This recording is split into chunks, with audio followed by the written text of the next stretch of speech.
ಎಂಟು ಬಾರಿ ಬೆಂಗಳೂರು ನಗರದಲ್ಲಿ ಶಾಸಕನಾಗಿ ಜಯನಗರ ಮತ್ತು BTM ವಿಧಾನಸಭಾ ಕ್ಷೇತ್ರದಲ್ಲಿ ಶಾಸಕನಾಗಿ ಗೆದ್ದಿದ್ದೇನೆ. ಮೊದಲನೇ ಸಲ ವೀರಪ್ಪ ಮೊಯ್ಲಿಯವರ ಮಂತ್ರಿಮಂಡಲದಲ್ಲಿ ಸಚಿವನಾಗಿದ್ದೆ. ಆಮೇಲೆ SM ಕೃಷ್ಣ ಅವರ ಕಾಲದಲ್ಲೂ ಸಚಿವನಾಗಿದ್ದೆ. ಧರ್ಮಸಿಂಗ್ ಅವರ ಕಾಲದಲ್ಲೂ ಸಚಿವನಾಗಿದ್ದೆ. ಸಿದ್ದರಾಮಯ್ಯನವರ ಎರಡೂ ಅವಧಿಯಲ್ಲಿ ಸಚಿವನಾಗಿದ್ದೆ. ಎಲ್ಲ ಮುಖ್ಯಮಂತ್ರಿಗಳ ಹತ್ರ ಕೂಡ ನಾನು ಯಾವತ್ತೂ ಕೂಡ ನನಗೆ ಮಂತ್ರಿ ಮಾಡಿ ಅಥವಾ ಇಂಥ ಪೋರ್ಟ್ಫೋಲಿಯೋ ಕೊಡಿ ಅಂತ ಯಾವ ಮುಖ್ಯಮಂತ್ರಿಗಳನ್ನೂ ನಾನು ಕೇಳಿರಲಿಲ್ಲ.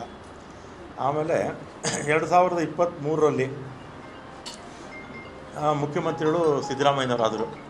ಆಗ ನಾನು ಅವ್ರನ್ನ ಹೋಗಿ ನಾನೇನು ಮಿನಿಸ್ಟ್ರ್ ಮಾಡಿ ಅಂತ ನಾನೇನು ಕೇಳಿರಲಿಲ್ಲ. ಅವರೇ ಕರೆದು ನನ್ನ ಮಿನಿಸ್ಟ್ರ್ ಮಾಡಿದ್ರು. ಆಮೇಲೆ 20ನೇ ತಾರೀಕು ಪ್ರಮಾಣ ವಚನ ಆಯಿತು. 23ನೇ ತಾರೀಕು ಸುರೇಶ್, ನಮ್ಮ ಬೈರತಿ ಸುರೇಶ್ ಈಗ ಮಂತ್ರಿಗಳಾಗಿದ್ದಾರೆ, ಅವರು ಫೋನ್ ಮಾಡಿ ಮುಖ್ಯಮಂತ್ರಿಗಳು ಮಾತಾಡಬೇಕಂತೆ ಬನ್ನಿ ಅಂದರು. ಕನ್ನಿಂಗ್ಹ್ಯಾಮ್ ರೋಡ್ಗೆ ಹೋದೆ. ಅಲ್ಲಿ ಮೇಲ್ಗಡೆ ಯಾರೋ ಇದ್ದರು, ಸೆಲ್ಲರಲ್ಲೇ ಪಾರ್ಕಿಂಗಲ್ಲಿ ನಾನು ಸುರೇಶ್ ಮಾತಾಡಿದ್ವಿ. ಏನು ಕರೆದಿದ್ದೇನು ಅಂತ ಕೇಳಿದೆ. ಅದಕ್ಕೆ ನಿಮಗೆ ಬೆಂಗಳೂರು ಪೋರ್ಟ್ಫೋಲಿಯೋ ಕೊಡ್ತೀನಿ ಅಂತ ಹೇಳಿದರು.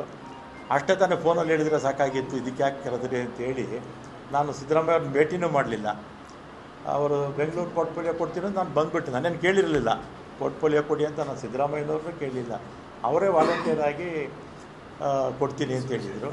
ಆಮೇಲೆ 25ಕ್ಕೆ ಅನೌನ್ಸ್ ಆಯಿತು ಪೋರ್ಟ್ಫೋಲಿಯೋ. ನನ್ನದು ಮತ್ತೆ ಟ್ರಾನ್ಸ್ಪೋರ್ಟ್ಗೆ ಹಾಕ್ಬಿಟ್ಟಿದ್ರು. ಆಮೇಲೆ ನಾನು ಫೋನ್ ಮಾಡಿದೆ, ಸುರೇಶಿಗೆ ಫೋನ್ ಮಾಡಿದೆ. ಅವರಿಬ್ಬರು ಜೊತೆಯಲ್ಲೇ ಕಾರಲ್ಲಿ ಹೋಗ್ತಾಯಿದ್ರು. ಯಾಕೆ ಈಗ ಆಯಿತು ಅಂತ ಹೇಳಿದೆ. ಇದು ಬೇರೆ ಬೇರೆ ಕಾರಣಗಳಿಂದ ಇದು ಬದಲಾವಣೆ ಆಗೋಯಿತು ಅಂತ ಹೇಳಿದರು. ಆಮೇಲೆ ನಾನು 25ನೇ ತಾರೀಕು ಮಾತಾಡಿದ್ಮೇಲೆ ನಾನೇನು ಕೇಳಿರಲಿಲ್ಲ, ಯಾರು ಇಂಥ ಇಲಾಖೆ ಬೇಕು ಅಂತ ನಾನು ಕೇಳಿರಲಿಲ್ಲ. ಅವರೇ ಕರೆದು ಕೊಡ್ತೀನಿ ಅಂತ ಹೇಳಿದರು. ಆಮೇಲೆ ನಾನು ಬೇಡ, ನನ್ನ ಮಂತ್ರಿಮಂಡಲದಲ್ಲಿ ಇರೋದಿಲ್ಲ ಅಂತ ನಾನು ಹೇಳಿದೆ.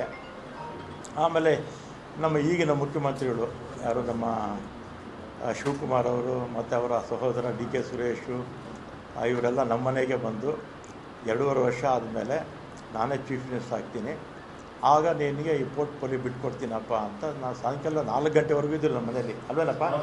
ಸಂಜೆ 4 ಗಂಟೆವರೆಗೂ ನಮ್ಮ ಮನೇಲಿ ಇದ್ದರು. ನೀವು ಮಾಧ್ಯಮದವರೆಲ್ಲ ಇದ್ದೀರ ಅವತ್ತು.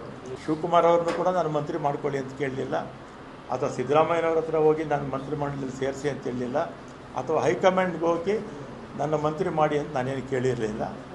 ಮಾಡಿದ್ದಾರೆ, ಸಂತೋಷ. ಮತ್ತು ಅವತ್ತೇ ಶಿವಕುಮಾರು ಬೆಂಗಳೂರು ಪೋರ್ಟ್ಫೋಲಿಯೋ ನಿನಗೆ ಕೊಡ್ತೀನಪ್ಪ ಅಂತ ಹೇಳಿದರು. ಆಯಿತು ಅಂತ ಬಂದೆ. ನಾನು ಅದನ್ನು ಕೇಳಿರಲಿಲ್ಲ, ಅವರಿಗೆ ಅದನ್ನು ಕೇಳಲಿಲ್ಲ. ಅವರೇ ವಾಲಂಟಿಯರಾಗಿ ಹೇಳಿದರು. ಆಮೇಲೆ ನೋಡಿದ್ರೆ ಈಗ ಜಲಸಂಪನ್ಮೂಲ ಕೊಟ್ಟಿದ್ದಾರೆ. ನಾನು 2 ಬಾರಿ ಕೂಡ ಅವರೇ ಕರೆದು ಕೊಡ್ತೀವಿ ಅಂತೇಳಿ ಆಮೇಲೆ ಬೇರೆಯವ್ರಿಗೆ ಆಯಿತು. ಅದಕ್ಕೆ ನನಗೆ ಬೇಸರ ಆಗಿ ಈ ಆತ್ಮಸಾಕ್ಷಿ ವಿರುದ್ಧವಾಗಿ ಕೆಲಸ ಮಾಡೋಕ್ಕಾಗ್ತಿಲ್ಲ ಅಂಥೇಳಿ ಇವತ್ತು ನಾನು ರಾಜೀನಾಮೆ ಕೊಡ್ತಾಯಿದ್ದೀನಿ ಅಷ್ಟೇ. ಆಮೇಲೆ ಕಾಂಗ್ರೆಸ್ ಪಕ್ಷದಲ್ಲೇ ಇರ್ತೀನಿ, ಕಾಂಗ್ರೆಸ್ ಶಾಸಕನಾಗಿ ಮುಂದುವರಿತೀನಿ, ಅದರಲ್ಲೇನು ಎರಡನೇ ಮಾತಿಲ್ಲ.